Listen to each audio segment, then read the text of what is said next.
فاستجاب لهم ربهم أني لا أضيع عمل عامل منكم من ذكر أو أنثى بعضكم من بعض فالذين هاجروا وأخرجوا من ديارهم وأوذوا في سبيلي وقاتلوا وقتلوا لأكفرن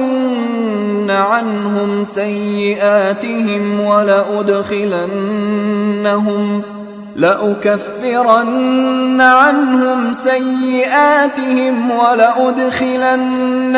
جنات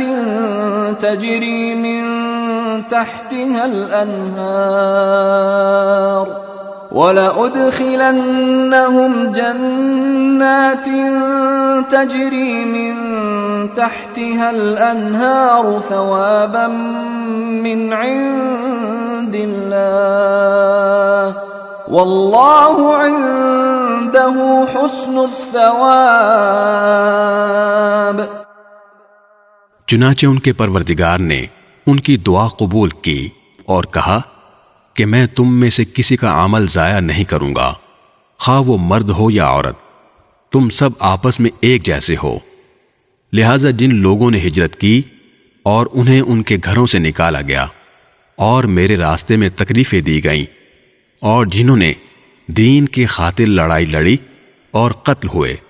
میں ان سب کی برائیوں کا ضرور کفارہ کر دوں گا، اور انہیں ضرور ضرور ایسے باغات میں داخل کروں گا جن کے نیچے نہریں بہتی ہوں گی۔ یہ سب کچھ اللہ کی طرف سے انعام ہوگا، اور اللہ ہی ہے جس کے پاس بہترین انعام ہے۔